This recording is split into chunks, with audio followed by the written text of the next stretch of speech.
সাগৰত আছিল অন্তঃধৰ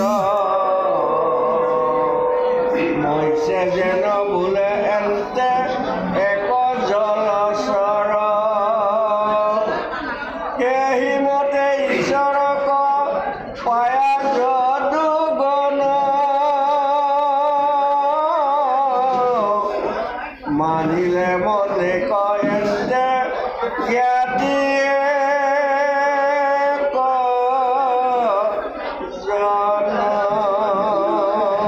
জয় কৃষ্ণ পরম শ্রদ্ধার গুরু সমস্ত ব্রজবধূ ভদ্রী আই মাতৃ সমস্ত যুবক যুবতী বন্ধু বান্ধব সমস্ত শ্রী চৰণত আমি কোটি কোটি প্ৰণিপাত জ্ঞাপন কৰিছোঁ আৰু আজি বিষ্ণুৰ মহাযজ্ঞৰ যি মহাভাগৱতৰ যি মহা অনুষ্ঠানত আপোনালোকৰ শ্ৰী চৰণ দৰ্শন আৰু লগতে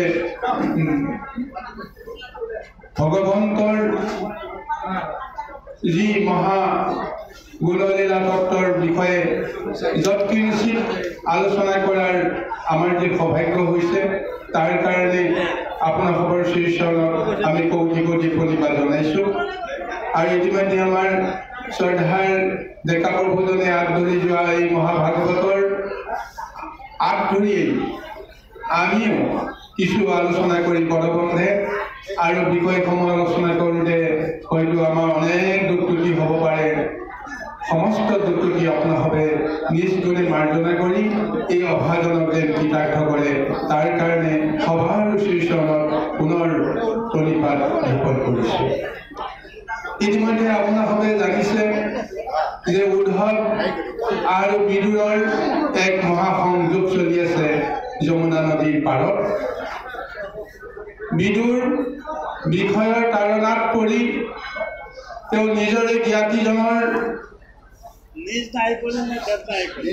যিটো মহা অত্যাচাৰ বা অপমানৰ বোজা সহ্য কৰিব নোৱাৰি তেওঁ নিজৰ গৃহ ত্যাগ কৰি তেওঁ তীৰ্থ ভ্ৰমণৰ কাৰণে গৈছিল আৰু এই ক্ষণতে এই দীৰ্ঘ সময়ৰ সুযোগতে স্বয়ং প্ৰভু ভগৱন্ত শ্ৰীকৃষ্ণই যদুবংশক ধ্বংস কৰি মহালীলা সামৰি বৈকুণ্ঠলৈ যাবৰ যি যতন কৰিছিল আৰু সেই যতনৰ মাজতে মহাভক্ত উদ্ধৱ আৰু মৈত্ৰেয়ৰ মাজত এক মহাসংযোগ ঘটিছিল যাৰ ফলত জীৱনৰ অন্তিমত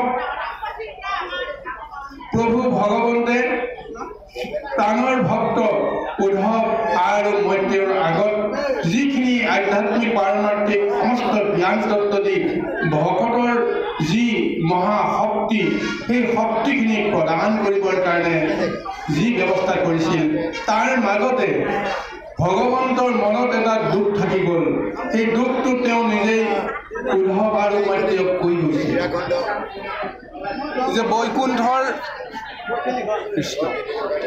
বৈকুণ্ঠৰ মহাভাগৱত এই মহাভাগৱত পুৰুষ ভগৱন্তই বৈকুণ্ঠৰ পাৰিষদখন গঠন কৰিবলৈ যাওঁতে তেওঁ ছজন ভকতক তেওঁ সদায় যিটো মৰ্যাদা দিছিল সেই ছজন ভকতৰ ভিতৰত ত্ৰেতা যুগত আছিল 3জন আৰু দ্বাপৰ যুগত 3জন এই ত্ৰেতা যুগৰ ভকত এই 3জনৰ বিষয়টো আপোনালোকে জানি আছে যে হনুমন্ত জাম্বৱন্ত আৰু বিভীষণ আৰু দ্বাপৰ যুগৰ 3জন ভকত হৈছে উদ্ধৱ মৈত্ৰেয় আৰু বিদুৰ আজি এই ত্ৰেতা যুগৰ পিছত দ্বাপৰত পূৰ্ণ অৱতাৰ ধাৰণ কৰি যি 3জন ভকতক দ্বাপৰ যুগৰ উদাহৰণ হিচাপে তেওঁ জগতৰ আগত পৰিচয় কৰি দিছিল সেই 3জন ভকতকে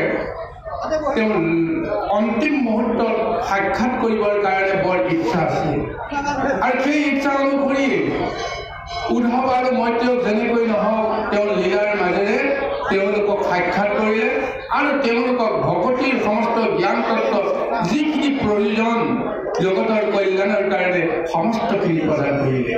কিন্তু দুখ থাকিল কি যে এই সময়ত বিদুৰক তেওঁ ইচ্ছা কৰিও তেওঁ লগ কৰিব নোৱাৰিলে। হয়তো বিধিৰ এটা ব্যৱস্থাৰ মাজত স্বয়ং প্ৰভু ভগৱান তেওঁ বান্ধ খাই আছে, যাৰ ফলত পূৰ্ব জন্মৰ কিবা এটা বাধ্যবাধকতাৰ কাৰণত জীৱনৰ অন্তিমখনত বিদুৰে কৃষ্ণ দৰ্শনৰ সৌভাগ্যটো পাব নোৱাৰে। আৰু সেইকাৰণে কৃষ্ণয়ো মানিবলৈ বাধ্য হৈছে। অন্তৰে সৈতে কিন্তু বিচাৰিছিল যে বিদুৰো আহক, তিনিওজনকে সমানে এই ভক্তি আৰু জ্ঞান তত্ত্ব প্ৰদান কৰি ভকতিৰ সমস্ত দৰ্শন জগতৰ কাৰণে তেওঁলোকে প্ৰচাৰ কৰক, তেওঁলোকে ঈশ্বৰৰ স্বৰূপটো ধাৰণ কৰি থাকক। কিন্তু সেইটো সম্ভৱ নহ'ল যদিও উদ্ধৱ আৰু মৈত্ৰেয়ক তেওঁ মহা শিক্ষা জ্ঞান দি বিদুৰকো তেওঁ এই জ্ঞানটো দিবৰ কাৰণে দায়িত্ব দি থৈ গ'ল।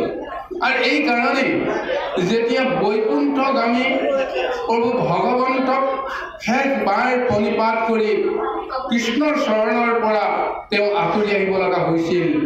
কৃষ্ণৰ নিৰ্দেশ অনুসাৰে তেওঁ বদৰিকাশ্ৰমলৈ যাব লাগে আৰু সেই বদৰিকাশ্ৰমলৈ যোৱাৰ সন্ধিখনতে ঈশ্বৰৰ কি সৌভাগ্য, ঈশ্বৰৰ লীলা, যমুনাৰ পাৰত বিদুৰক তেওঁ লগ পালে। বিদুৰে তীৰ্থ ভ্ৰমণ কৰি কৰি আহি সেই সন্ধিয়াবেলা সেই যমুনাৰ তীৰত উদ্ধৱক দেখা পালে আৰু দুয়োজনৰ মাজত বহু দিনৰ যি মহা বিৰহৰ বিচ্ছেদৰ মাজত পুনৰ যেতিয়া মিলন ঘটিল, কৃষ্ণৰ কথাৰ অবিহনে অন্য কোনো কথাই তেওঁলোকৰ মাজত ঠাই নাপালে আৰু উদ্ধৱৰ পৰা সমস্ত দৰ্শন পালে আৰু শেষ সিদ্ধান্তটো পাই গ'ল যে কৃষ্ণ প্ৰভু ভগৱন্ত এই ধৰাধামত আৰু নাই। ইয়াৰ পিছত বিদুৰৰ মনত যিটো অনুভৱ হৈছে সেই অনুভৱটো এতিয়া পদত উল্লেখ কৰিছে।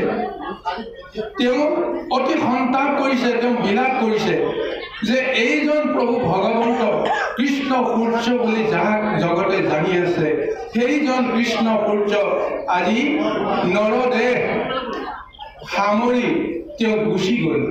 শ্ৰীৰূপৰ শ্ৰীকৃষ্ণজনক কিমানজনে বুজি পালে? বহুজনে বুজিলে, বহুজনে নুবুজিলে। আৰু নুবুজাসকলৰ ক্ষেত্ৰত কিমান তেওঁলোকৰ দুৰ্ভাগ্য এই কথাটো কৈছে। আৰু যিসকলে তেওঁক দেখিলে, তেওঁ চৰণ পালে, তেওঁ শ্ৰী চৰণ দৰ্শন কৰিলে, সেই সকলেও সেই কৃষ্ণৰ পৰা আজি যে বঞ্চিত হৈ গ'ল। নেদেখাজনক এতিয়া আশ্ৰয় কৰিব লগা অৱস্থালৈকে সকলোৱে আহিব লগা হৈ গ'ল। কিন্তু সেইখনত স্বয়ং শ্ৰীকৃষ্ণ তেওঁ এক ৰূপ লৈ আছে, বাস্তৱ এক ৰূপ লৈ আছে। সেইজনক সাৰথি কৰা যিমান সৌভাগ্যৰ কথা হ'ব পাৰে, যিমান সহজ খাদ্য হ'ব পাৰে, কিন্তু সেইজনৰ পৰা বঞ্চিত হৈ সেই নিৰাকাৰ শক্তিটোক বিচাৰিবলৈ যোৱাটো কিমান দুৰূহ হ'ব। এইকাৰণে আজি উদ্ধৱে যদু বংশক লৈও সন্তাপ কৰিছে। বিদুৰে যদু বংশক লৈও সন্তাপ কৰিছে, কাৰণ যিটো বংশত স্বয়ং প্ৰভু ভগৱন্ত নিৰাকাৰ নিৰঞ্জনজনে মহা অৱতাৰ ধাৰণ কৰি লীলা কৰিলে, এই যদু বংশৰ লোকসকলেও কৃষ্ণক বুজিব নোৱাৰিলে। আৰু সেইকাৰণে এতিয়া অন্তিমত কৃষ্ণৰ মাহাত্ম্য বুজিব নোৱাৰাৰ কাৰণত ঋষি সাপক আশ্ৰয় কৰিয়েই তেওঁলোকে মৃত্যু বৰণ বা ধ্বংসৰ মুখলৈকে যাব লগা হ'ল। সিও এটা কৃষ্ণৰ লীলা। আৰু সেইজন কৃষ্ণক যদুবংশৰ লোকসকলে কি বুলি ভাবিছিল, বিদুৰৰ যিটো অনুভৱ সেই অনুভৱে সুন্দৰভাৱে প্ৰকাশ কৰিছে। সাগৰত অনেক জলচৰ জীৱ জন্তু থাকে। মৎস্যকে আদি কৰি সেই জীৱ জন্তুবিলাকে ভাবে যে সকলোবিলাক আমাৰে সংগী, জাতত কোনোবা হয়তো বেলেগ বেলেগ হ'ব পাৰে, কিন্তু জলচৰ প্ৰাণী হিচাপে সকলোৱে এটা জাতি, জলত বাস কৰে, এটা জলজৰ প্ৰাণী। কিন্তু যেতিয়া চন্দ্ৰ বা সূৰ্যৰ যিটো পোহৰ আকাশৰ পৰা সেই জলত পৰে, সূৰ্যৰ প্ৰতিবিম্বটো যেতিয়া জলৰ মাজত প্ৰৱেশ কৰে আৰু সেই প্ৰতিবিম্বটোকো জলচৰ প্ৰাণীসকলে দেখা পায়। সেই প্ৰতিবিম্বটো দেখি তেওঁলোকে কি অনুভৱ নকৰে যে এই মানে সূৰ্যটো বা এই প্ৰতিবিম্বটো যে আকাশৰ পৰা আহিছে, ক'ৰবাৰ পৰা আহিছে, কাৰণ তেওঁলোকে দেখিছে ক'ত? জলৰ মাজত। গতিকে তেওঁলোকৰ মনত এটা ভাৱনা যে আমাৰ দৰে ইও এক জলচৰ প্ৰাণী, আমাৰে সংগী। কিন্তু সেই সূৰ্যটো যে জলত নাই, সেই চন্দ্ৰটো যে জলত নাই, তেওঁলোকে নাজানে। তাৰ প্ৰতিবিম্বটোকে সঁচা বুলি মানি লয়। অথচ সেই শক্তিটোক আমি সকলোৱে ভুল কৰিছোঁ, ভ্ৰম কৰিছোঁ। তদ্ৰূপ যদুবংশৰ লোকসকলেও কৃষ্ণ সূৰ্যক দেখা পোৱাৰ পিছতো, লগ পোৱাৰ পিছতো নিজৰে বিষয়ৰ সংগী এজন বুলি সাধাৰণভাৱে তেওঁ ভাবি লৈ মহা দুখ কৰিলে। এতিয়া সেই কৃষ্ণ সূৰ্য নাই। সেই কৃষ্ণ সূৰ্যৰ হেৰুৱাব লগা হ'ল অকালতে। কৃষ্ণক বুজি নোপোৱাৰ কাৰণত আজি সেইসকলে অকালতে তেওঁলোকে সংসাৰ ত্যাগ কৰিব লগা হ'ল। গতিকে এইকাৰণে যদুবংশৰ ওপৰত উদ্ধৱৰ মহা খেদ আহিছে, দুখ লাগিছে, দুৰ্ভাগ্য আজি কুঁৱৰী। এতিয়া নিজেও সেই দুৰ্ভাগ্যৰ মাজত তেওঁ পতিত হ'বলৈ গৈ আছে। কাৰণ সেইজন কৃষ্ণক তেওঁ আগতেই বুজি পাইছিল, কিন্তু কাল আৰু মায়াবশতঃ এতিয়া সেইজন কৃষ্ণক তেওঁ যেনেদৰে জীৱনৰ অন্তিমত দেখা পাবৰ কাৰণে তেওঁ সদায় কামনা কৰিছিল, সেইটো বিদুৰৰ কাৰণে সম্ভৱ নহ'ল। এয়া তেওঁ এক মানসিক এক শোকত এতিয়া ভীতিগ্ৰস্ত হৈ আছে, ভয়গ্ৰস্ত হৈ আছে, শোকত সন্তাপিত হৈ আছে। তেওঁ এতিয়া কৃষ্ণবিহীন এই জগতত কেনেকৈ নিজকে ধৰ্ম কৰিব, কেনেকৈ কৃষ্ণ সেৱা কৰিব, এই বিষয়ে এতিয়া তেওঁ কুণ্ঠিত হৈ আছে। আহক ইয়াৰ পিছত আমি পুনৰ পদৰ মাজলৈকে আগুৱাই যাম। কৃষ্ণ ভূষণৰো ভূষণ ৰময়ংগশয় যাক দেখি হৰিহন্ত আপুনি বিস্ময় আপূৰ্ণ প্ৰাণিক দিয়া অল্প দৰ্শন লগতে নিৰন্ত যেন লোকৰ লোচন দেখিও কৃষ্ণৰ কেনে ধৰ্ম বিড়ম্বন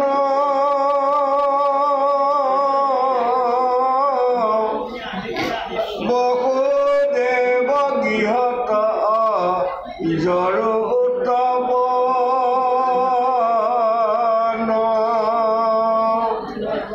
যাৰ কটাক্ষতে হুৱে জগত বিনাশ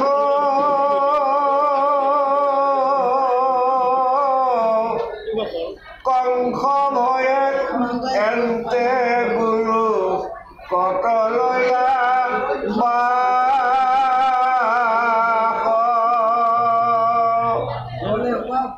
ৰাম বসুদেৱ দৈৱকীক বুলিলা প্ৰণামী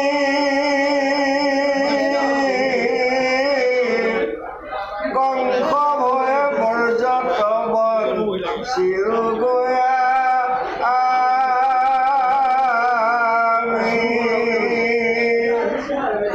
হে পিতৃ মাতৃ মোৰ সমীও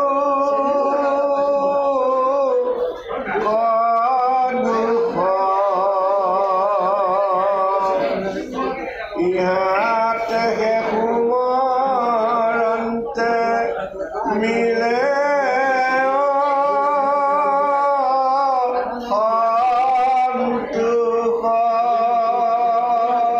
যিহেতু কৃষ্ণ এই ধৰাধামত আৰু নাই, কৃষ্ণৰ যিটো ৰূপ আজি বিদুৰে নিজৰ মনৰ দাপোনত তেওঁ পুনৰবাৰ দৰ্শন কৰিবৰ কাৰণে তেওঁ স্মৰণ কৰিছে।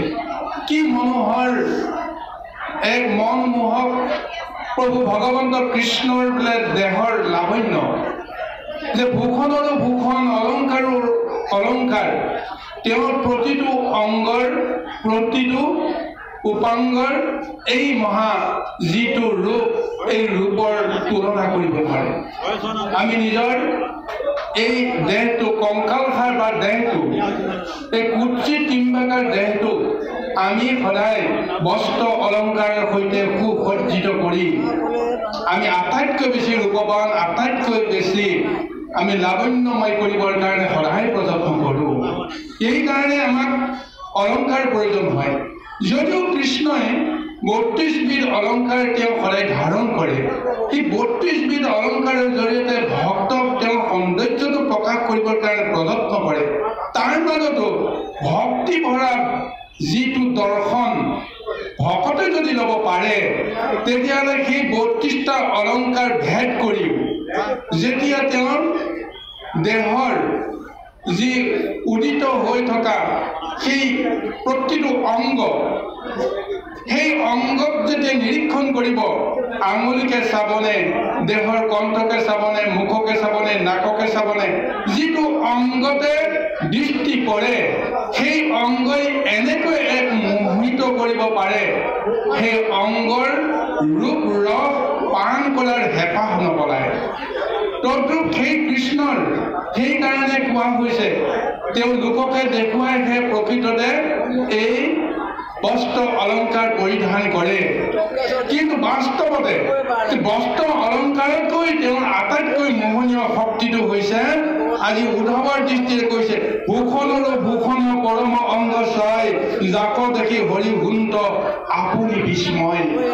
স্বয়ং কৃষ্ণই নিজৰ ৰূপতে বোলে মোহিত হৈ থাকে, যে মোৰ অংগ প্ৰত্যংগবিলাক ইমানেই সুন্দৰ নে, ঠিক এনেকুৱা এটা ধাৰণা হৈ তেওঁ নিজেই নিজৰ ওপৰতে যেন মোহিত হৈ পৰে।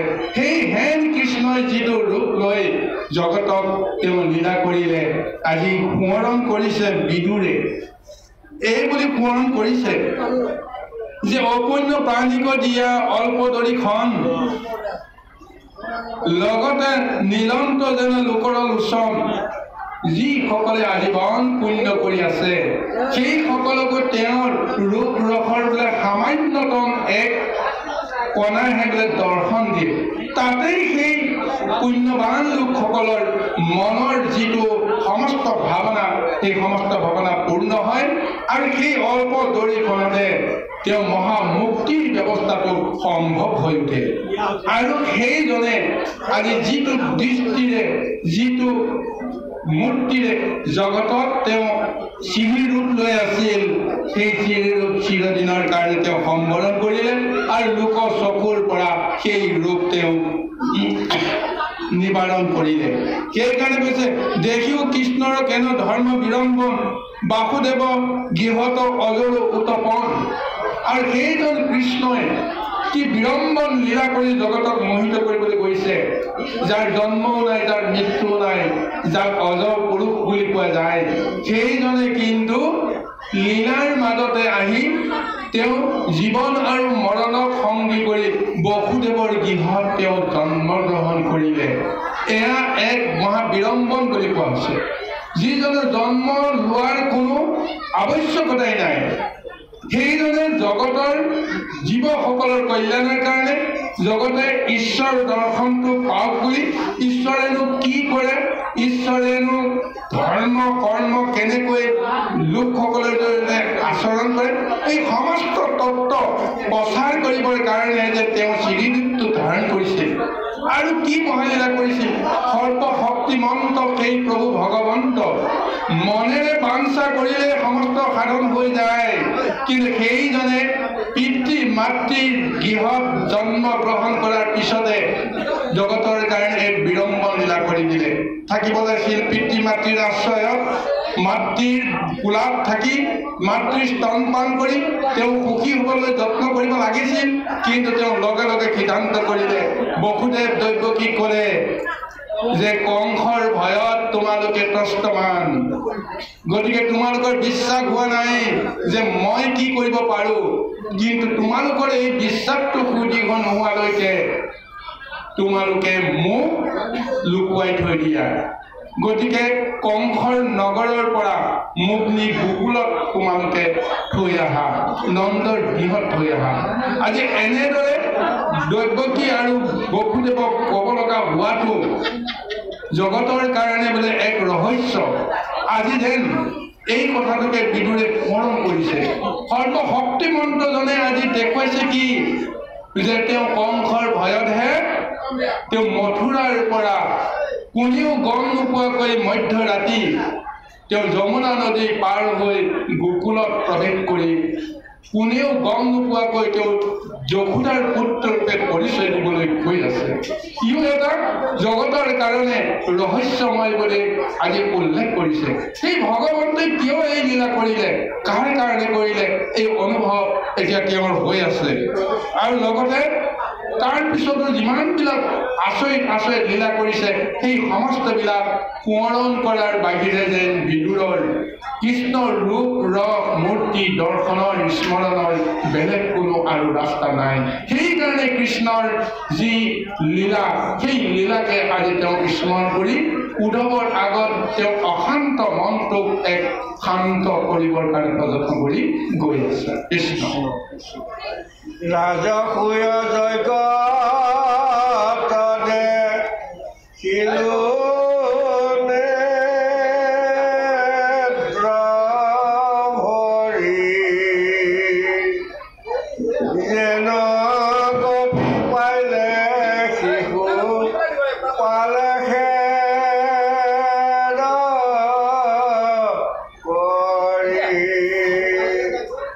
এনয় কৃষ্ণৰ যিটো গাইলে গুণ নাম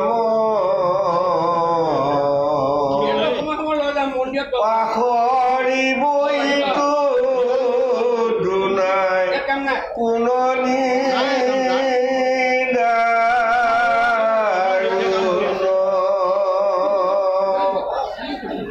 ইহত হিত চাৰু অৰুণলোচন দৰ্শন হুৱে মহা পাতকমোচন জোৰাই তনু মন যেন বৰিষে অমৃত মিলে মহামুখ্য সিটো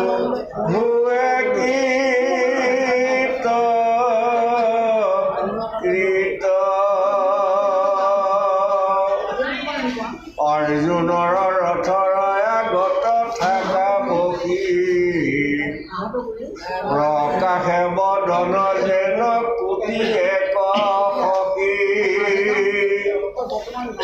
যেই বেলা হুৱে সিটো যুদ্ধ সন্মুখ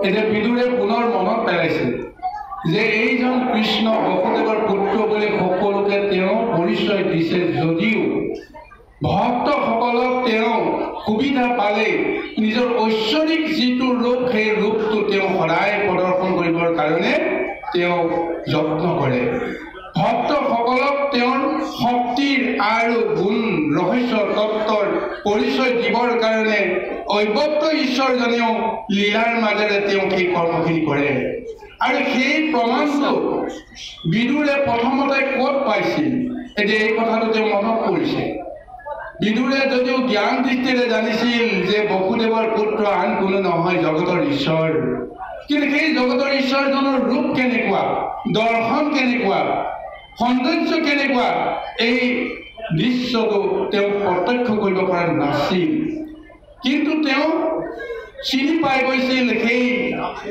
যুধিষ্ঠিৰৰ ৰাজসূয় যজ্ঞৰ সময়ত যেতিয়া তেওঁ শ্ৰেষ্ঠৰ আসনখন প্ৰদান কৰি সেই যজ্ঞৰ ৰাজসভাৰ মাজত যেতিয়া সুদৃশ্য সেই সিংহাসনত তেওঁ উপবিষ্ট হৈ আছিল, সেই সৌন্দৰ্যতে যাক যেনেকৈ যিটো ৰূপ দৰ্শন দিয়াব লাগে সেই ৰূপটো দৰ্শন দিয়াইছে। যাৰ ঈশ্বৰৰ প্ৰতি ভাৱ আছে, ভক্তি আছে, ভয় আছে, সেই সমস্তই কৃষ্ণক যেনেদৰে ভক্তি কৰে সেই অনুসাৰে তেওঁ সেই ৰূপটো দেখা পায়। যাৰ কৃষ্ণৰ প্ৰতি কোনো জ্ঞান নাই, ধাৰণা নাই, কৃষ্ণ শত্ৰু বুলি জ্ঞান কৰে, তেওঁ কিন্তু সেইটোৰ ৰূপ দেখুওৱা নাই।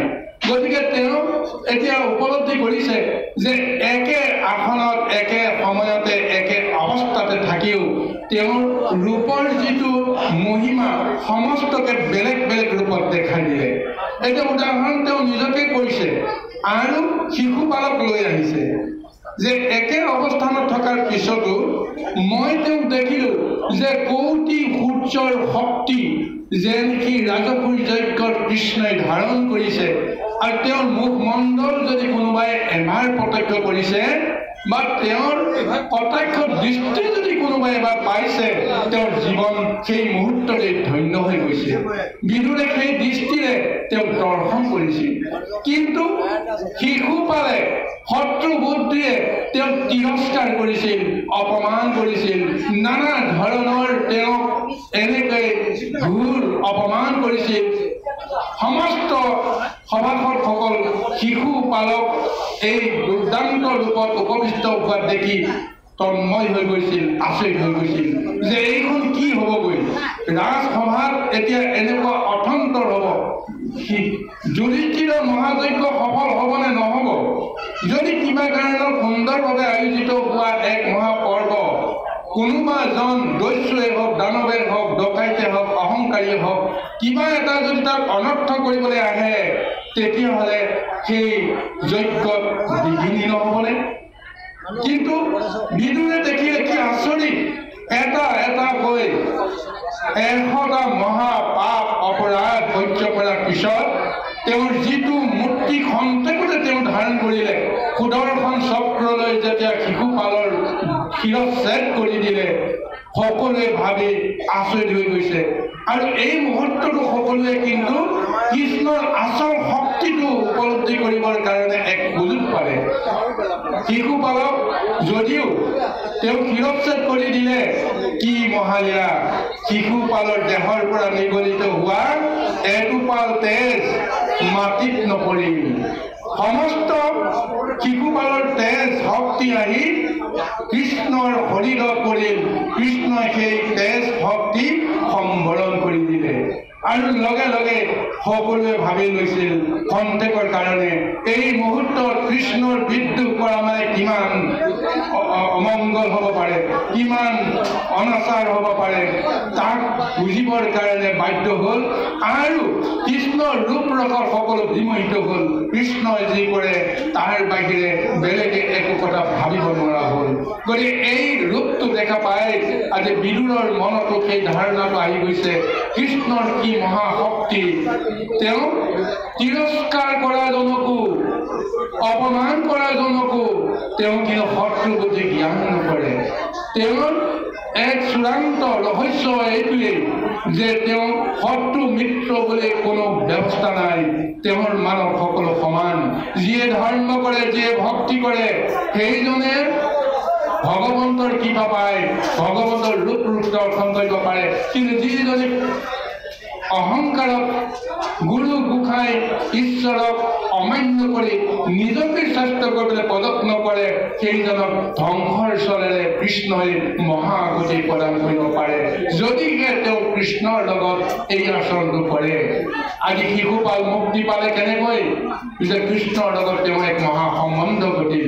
সকলো সময়তে শত্ৰু বুদ্ধিয়ে কৃষ্ণক তেওঁ ৰাজসভাৰ মাজতে তেওঁ তিৰস্কাৰ কৰি তেওঁ যিটো দুঃসাহসৰ পৰিচয় দিলে, সেই যেন এক পুৰস্কাৰ কৃষ্ণই তেওঁক নিজৰ দেহৰ ভিতৰতে তেওঁ কি কৰি বিলাই লৈ ল'লে। এয়া বুজিব নোৱাৰা সাধৰ কৃষ্ণ প্ৰভু ভগৱন্তৰ ৰহস্য আজি স্মৃতিৰ পটত